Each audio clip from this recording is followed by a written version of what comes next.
Imām Al-Bukhāri recognized and addressed the deviations by referring us back to the infallible sources in order to preserve the clarity of this pure, clear belief.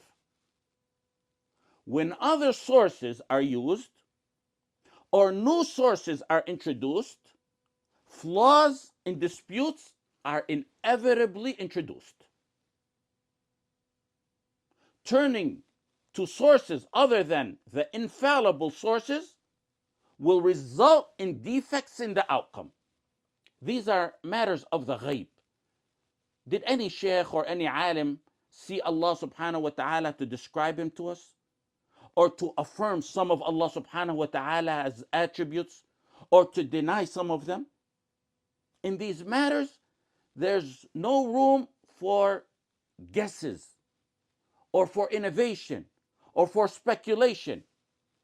If we rely on intellect in matters that cannot be seen by the eyes or touched by the hands, like the matters of the unseen, like the matters of the Ghayb,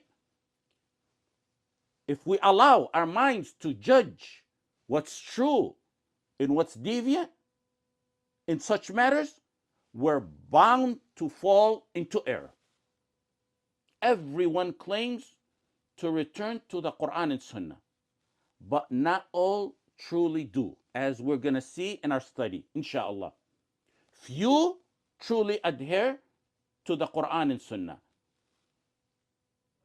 When this really settles in your heart, and you know the sources that you're supposed to turn to, the roots of much of the misguidance that has afflicted many in Tawḥīd, al-Asmā' wal-Sifāt, and other matters as well, will all become clear to you.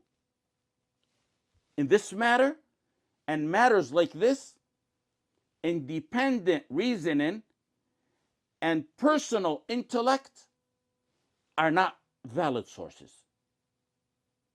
Independent reasoning and personal intellect are not valid sources in Tawḥīd al-Asmā' wal-Sifāt, or Tawḥīd as a whole.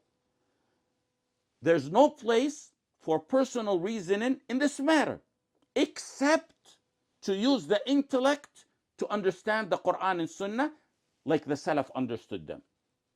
Intellect was created in order to comprehend and understand the revelation.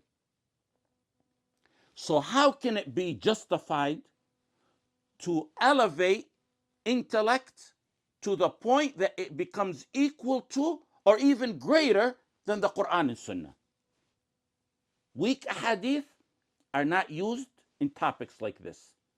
The Isra'īliyyāt are not proof in matters like this. Personal experiences and dreams are not valid proof in matters of Aqīdah, nor in the names and attributes of Allah subhanahu wa ta'ala. Turning away from the guidance of the Qur'an and Sunnah and opposing the consensus, the ijma' of the Salaf, and giving precedence to intellect and following desires, and blindly imitating ulama without evidence, that's exactly how one goes astray in this matter and other matters similar to it as well.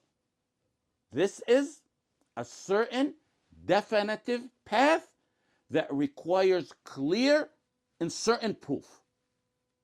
That's why al-Bukhari turned to the Qur'an and Sunnah. And that's why we all must turn to the Qur'an and Sunnah with the understanding of the Salaf.